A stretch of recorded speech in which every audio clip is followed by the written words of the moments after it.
తెలియపరచాలనే ఉద్దేశంతోనే ఈ గ్రామానికి రావడం జరిగింది. ఆయన మమ్మల్ని అయితే ఎన్నో విధాలుగా, నిజం చెప్పాలంటే ఆయనకి అనుగ్రహం రావడానికి 15 రోజులు పట్టింది.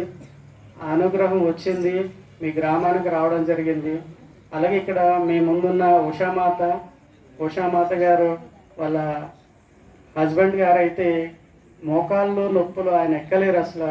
2021 ఆయన పరిశుష్కర్ ఎక్కుతారా అని మేము అనుకున్నాం. మేము మాతో పాటు వచ్చారు 3.5 కిలోమీటరు. చాలా మహిమ గల పరిశుష్కర్ ఈశ్వర క్షేత్రం అంటే ఒక అద్భుతం అనే చెప్పాలి. మహిమలు మామూలు మహిమలు కాదండి. అంటే నేను నమ్మాను అని అంటే నేను చాలా విశ్లేషిస్తేనే కానీ నమ్మను. నేను ఎక్కడో రాజమండ్రి దగ్గర కొవ్వూరులో పుట్టాను, ఈస్ట్ గోదావరి. బాబా గారు వచ్చేసి ఆదిలాబాద్, నిర్మల్ జిల్లా, జామ్ దగ్గర ఆంజనేయ తాండాలో మహిమగల ఈశ్వర క్షేత్రం. బాబా గారు చిన్నప్పటి నుంచి కూడా అక్కడే ధ్యానం చేశారు. తన బాల్య వయసు నుంచి కూడా తను అక్కడే ధ్యానం చేశారు. తన జీవిత చరిత్ర గురించి చెప్పాలంటే టైం సరిపోదు. దయచేసి ఏమనుకోకండి, మేము కొంచెం టైం ఎక్కువ తీసుకుంటాం. మీరు వినే ఓపిక ఉందంటే 2-3 ఉన్నాము వివరించడానికి. మీరు దయచేసి ఓపికగా వినాలి.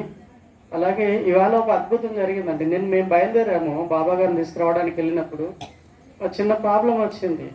నాకు బాబా ఒకసారి చెప్పారు, పరిశుష్కర్ ఈశ్వర క్షేత్రం ఒక్కసారి స్మరించుకుని ఏ పనైనా చేయన్నారు. అది వెంటనే అయిపోయింది. సాక్ష్యం ఈశ్వర దత్త సాయి, ఆయనే సాక్ష్యం అండి. ఆయనే చెప్తాడు. నేను నవ్వుతూ ఉన్నా, ఆయన టెన్షన్ పడుతున్నాడు. నేను టెన్షన్ పడుతుంటే అన్న ఎందుకు నవ్వుతున్నాడు అని. అది ఒక చిన్న లిటిల్ బిట్ చెప్పామండి. ఈ 2 రోజుల్లో జరిగింది మీకు చెప్పాం. ఎన్నో మహిమలు ఉన్నాయండి. ఇలాంటి మహిమలు బాలనరసింహ గారు ఆయన కూడా చూశారు. సడన్గా వాళ్ళ ఇంటికి ఒకరోజు అర్ధరాత్రి 12:30 టైంలో బాబా గారు వెళ్ళడం జరిగిందండి హైదరాబాద్లో. సాధారణంగా ఆయన ఎవరింటికి వెళ్ళరండి. బాబా గారు వెళ్ళారు అంటే ఆయన అనుగ్రహం ఉంది. ఆయన ఇంకా ఎన్నో సేవలు చేయాలి. చాలా దూరంగా ఉంటున్నాడు, ఇంకా మాకు దగ్గర కావాలి. ఇప్పుడే స్టార్ట్ చేశాడు గురుసేవ.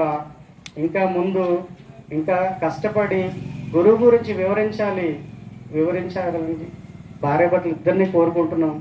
అలాగే ఈ చిన్న అవకాశాలు ఇచ్చినందుకు మా సభాధ్యక్షులు నక్క మాధవ్ గారికి ఇచ్చేస్తున్నాను.